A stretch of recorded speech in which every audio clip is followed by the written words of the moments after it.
17 number প্ৰশ্নত কোৱা হৈছে যে হৰিশৰ হাতত কিছুমান 10 টকীয়া আৰু 5 টকীয়া নোট আছে।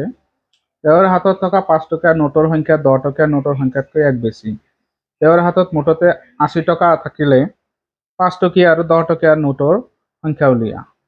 ইয়াত কৈছে কি কিছুমান 10 টকীয়া আৰু 5 টকীয়া নোট আছে, কিন্তু কৈছে তেওঁৰ হাতত থকা 5 টকীয়া নোটৰ সংখ্যাত কি আছিলে 10 টকীয়া নোটৰ সংখ্যাতকৈ 1 বেছি। গতিকে 10 টকীয়া নোটৰ সংখ্যাটো আমাৰ ধৰিব লাগিব কিমান আছিলে। সেইটো ধৰাৰ পিছত আমাৰ মুঠ টকা আছে 80 টকা, সেইখিনি আমি মিলাব লাগিব। গতিকে আমি ধৰি লওঁ প্ৰথমতে যে হৰিশৰ হাতত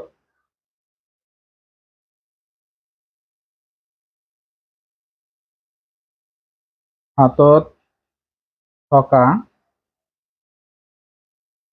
টকাৰ পৰিমাণ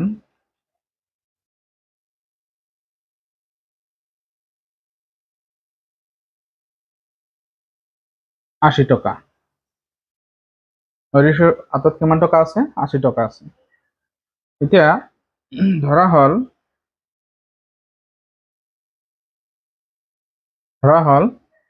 কি কৈছে 5 টকীয়া নোটৰ সংখ্যা 10 টকীয়া নোটৰ কিমান? 10 টকীয়া নোটৰ 1 বেছি, তাতকৈ 10 টকীয়া নোটতকৈ 1 বেছি। তেতিয়া 10 টকীয়া নোট কিমান আছে ধৰিব লাগিব। ধৰা হল 10 টকীয়া নোট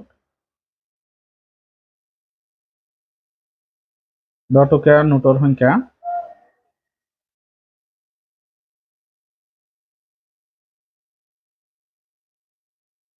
এক্সটা।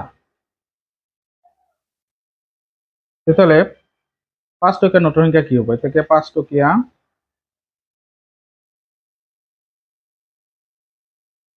নোটৰ সংখ্যা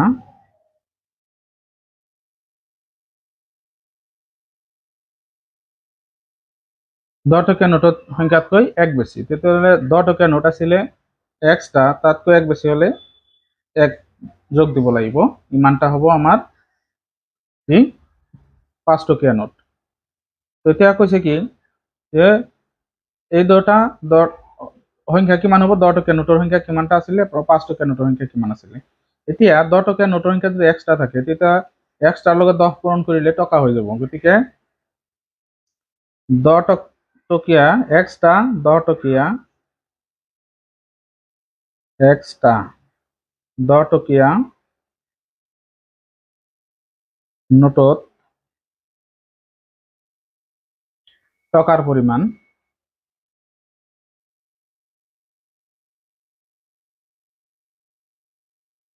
পৰিমাণ হ'ব আমাৰ 10x টকা।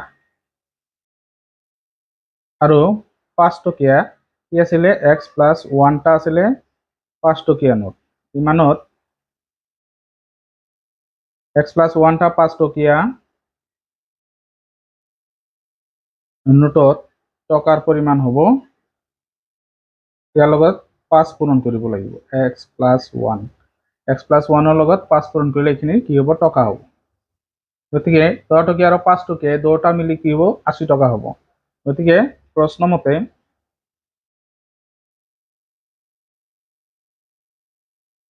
10x + 5 × x + 1 = 80। এই দুটা টকা মিলি কিমান হ'ব? 80 টকা হ'ব। 10x + 5 যদি আমি এইখিনি পূৰণ কৰোঁ, 5x + 5 = 80। তাৰপিছত এই দুটা মিলি হ'ব 15x, 5 যদি সোঁফালে দিওঁ -5 হ'ব। তাৰপিছত ইয়াত আমাৰ কিমান হ'ব? 75, আৰু এই 15 সোঁফালে গ'লে হ'ব হৰণ, ইয়াত থাকিব x। তেতিয়াহ'লে আমি xৰ মান কিমান পাম? ইয়াত 5 পাম, কাৰণ 5 বাৰ হৰণ যায়। 5 15 গুণে কিমান হয়? 75 হয়। গতিকে ইয়াত 10 টকীয়া নোটৰ সংখ্যা কিমান? 5টা, কাৰণ 10 টকীয়া নোটৰ সংখ্যা ধৰিছিলোঁ আমি এক্সটা। গতিকে 10 টকীয়া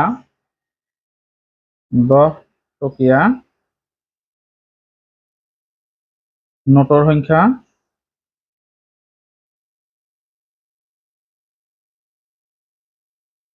হ'ল 5টা, আৰু 5 টকীয়া নোটৰ সংখ্যা হ'ব 5 টকীয়া নোটৰ সংখ্যা হ'ব 10 টকীয়া নোটতকৈ 1 বেছি, অৰ্থাৎ কি আছিলে 5 প্লাছ 1, অৰ্থাৎ x প্লাছ 1 হ'লে x ৰ মান 5 আৰু 1 যোগ, তেতিয়াহ'লে 6টা হ'ব। তো 6টা 5 টকীয়া নোটত হয় 30 টকা আৰু 5টা 10 টকীয়া নোটত হয় 50 টকা, গতিকে 30 টকা আৰু 50 টকা 80 টকা হ'ব। গতিকে এইখিনি আছিলে 17 নম্বৰ প্ৰশ্নটোৰ সমাধান। এতিয়া আমি 18 নম্বৰ প্ৰশ্নটোৰ সমাধান কৰিম। 18 নম্বৰ প্ৰশ্নটোত কোৱা হৈছে যে এখন গাড়ীয়ে 30 কিলোমিটাৰ প্ৰতি ঘণ্টা বেগত গুৱাহাটী এৰিলে। আন এখন গাড়ীয়ে একে পথেৰে 1 ঘণ্টা পলমকৈ যাত্ৰা আৰম্ভ কৰিলে। দ্বিতীয় গাড়ীখনৰ বেগ কিমান হ'লে প্ৰথম গাড়ীখনে যাত্ৰা কৰা 3 ঘণ্টা পাছত কি হ'ব, দ্বিতীয় গাড়ীখনে প্ৰথম গাড়ীখনক লগ ধৰিব পাৰিব। গতিকে ইয়াত চাব লাগিব প্ৰথম গাড়ীখনৰ বেগ কিমান আছিলে আৰু দ্বিতীয় গাড়ীখনে কি 1 ঘণ্টা পলমকৈ যাত্ৰা আৰম্ভ কৰিলে, কিমান সময় পাছত গাড়ী দুখন একলগ হ'ব, কৈছে কি 3 ঘণ্টা পিছত। তেতিয়াহ'লে আমি ইয়াতে ধৰি ল'ব লাগিব যে ধৰা হ'ল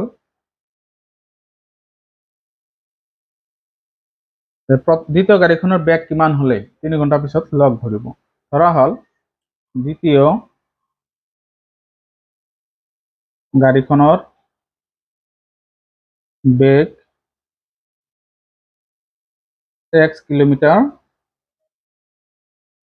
প্ৰতি ঘণ্টা। এতিয়া প্ৰথম গাড়ীখনে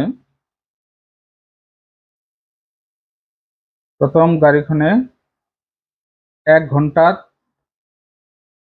ঘণ্টাত কিমান কিলোমিটাৰ যায়, 1 ঘণ্টাত অতিক্ৰম কৰা দূৰত্ব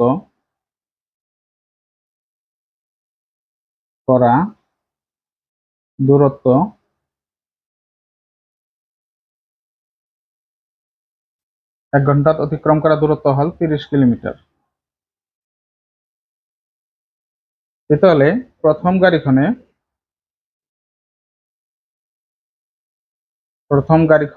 3 ঘণ্টাত অতিক্ৰম কৰা দূৰত্ব কি হ'ব, 30 × 3 হ'ব, ইমান কিলোমিটাৰ। তাৰপিছত আমি কি কৰিম, যেহেতু কি কৰিছে 1 ঘণ্টা পলমকৈ দ্বিতীয় গাড়ীখনে যাত্ৰা আৰম্ভ কৰিছে, তেতিয়াহ'লে আমাৰ কি হ'ব, প্ৰশ্ন মতে যে যদি আমি দূৰত্বৰ সূত্ৰ বহাও, দূৰত্বৰ সূত্ৰটো কি আছিলে, দূৰত্ব বেগ ইনটু সময়। তেতিয়াহ'লে বেগ দ্বিতীয় গাড়ীখনৰ বেগ কিমান আছিলে x আৰু সময় আছিলে কিমান, সময় আছিল আমাৰ ইয়াতে 3 ঘণ্টা। 3 ঘণ্টাৰ পিছত 3 ঘণ্টা সময় আছিলে, তাত কি কৰিলে 1 ঘণ্টা সময় তেওঁ পলমকৈ যাত্ৰা আৰম্ভ কৰিছে, তেতিয়াহ'লে 1টো মাইনাছ হ'ব। তাৰপিছত 3 ঘণ্টা, প্ৰথম গাড়ীখন 3 ঘণ্টা গৈছিলে, তাত কোনো মাইনাছ হোৱা নাই, কাৰণ 3 ঘণ্টা তেওঁ অতিক্ৰম কৰিছে 3 ঘণ্টাত। তো তেওঁৰ দূৰত্বৰ সূত্র যদি আমি বেগ ইনটু সময় লওঁ, তেতিয়াহ'লে বেগ আছিলে তাৰ 30 কিলোমিটাৰ আৰু সময় 3 ঘণ্টা লৈছে, গতিকে এইখিনি তাৰ সমীকৰণ হ'ব। গতিকে ইয়াত আমি কি কৰিম, x ইনটু 3ৰ পৰা 1 গ'লে 2 থাকিব, ইয়াত কি হ'ব 30 × 3। তাৰপিছত ইয়াত আমি কি কৰিম, 2 সোঁফালে দিম, তেতিয়াহ'লে 30 × 3/2। তেতিয়াহ'লে ইয়াত 2ৰে যদি হৰণ কৰোঁ, তেতিয়াহ'লে 15 পোৱা যাব। 15 × 3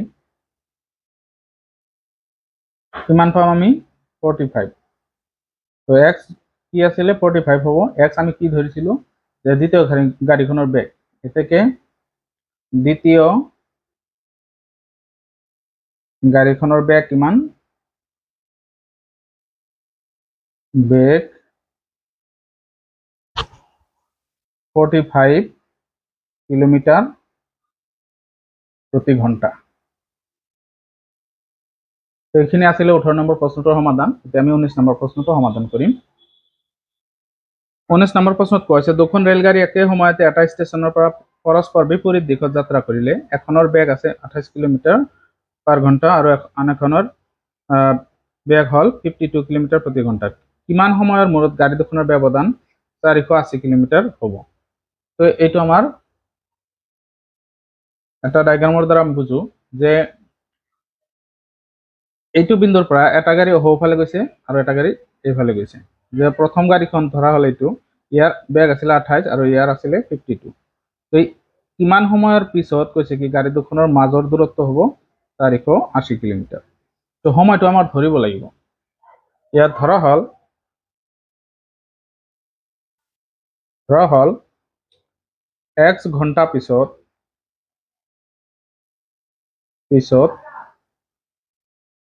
গাড়ী দুখনৰ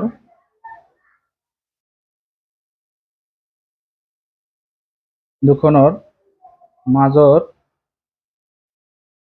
দূৰত্ব হ'ব 480 কিলোমিটাৰ। তেতিয়াহ'লে আমি যদি দূৰত্বৰ সূত্ৰ বহাও, দূৰত্বৰ সূত্ৰটো কি আছিলে?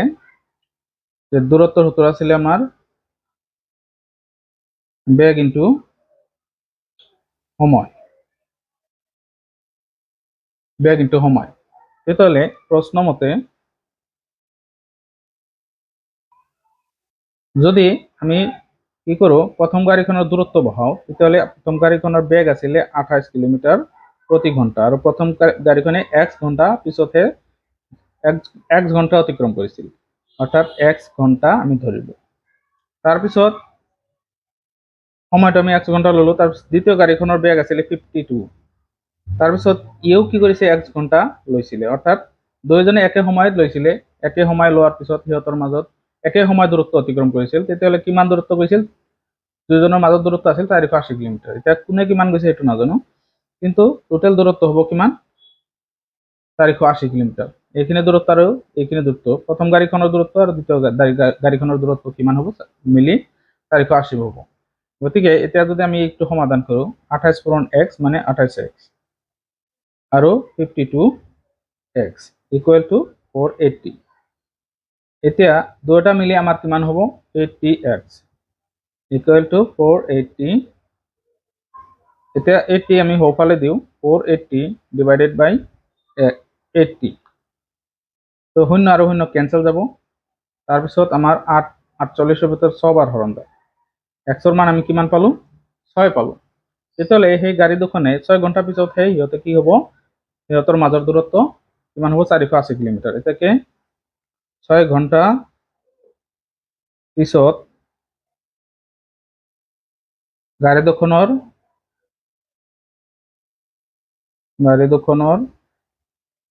মাজৰ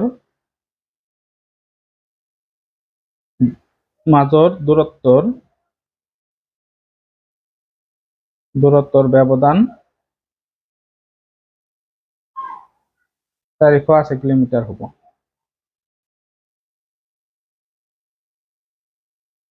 তো এইখিনি আছিলে 19 নম্বৰ প্ৰশ্নৰ সমাধান। এতিয়া আমি 20 নম্বৰ প্ৰশ্নৰ সমাধান কৰিম। 20 নম্বৰ প্ৰশ্নত কোৱা হৈছে যে দুটা অংক বিশিষ্ট সংখ্যা এটাৰ অংক দুটাৰ যোগফল আছে 7। যদি সংখ্যাটোৰ অংক দুটাৰ স্থান সাল সলনি কৰা হয়, তেনেহ'লে নতুন সংখ্যাটো আগৰ সংখ্যাটোতকৈ 9 সৰু হয়। সংখ্যাটো নিৰ্ণয় কৰা। তেতিয়াহ'লে ইয়াত আমাৰ অংক দুটাৰ সমষ্টি 7 দিয়া আছে, গতিকে আমি এককৰ স্থানৰ অংকটো ধৰি ল'ব লাগিব। তাৰপিছত আমি বাকীখিনি কৰিম।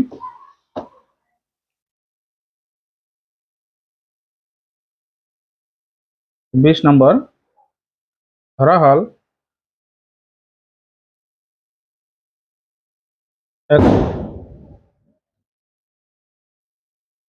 এককৰ স্থানৰ অংকটো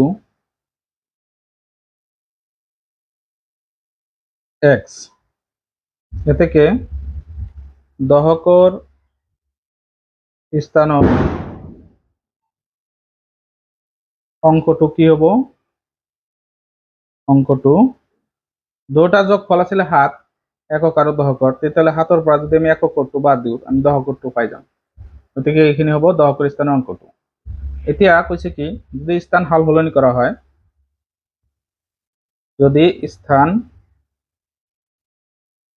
তাৰ আগত আমি কি লিখিব লাগিব? সংখ্যাটো কি?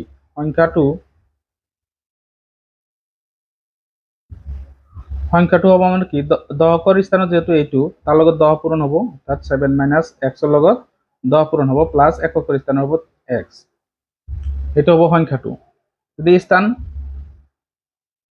সাল সলনি কৰা হয়, স্থান সাল সলনি কৰিলে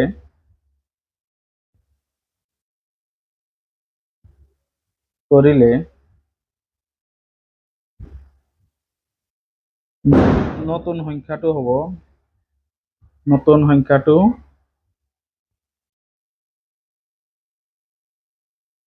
হ'ব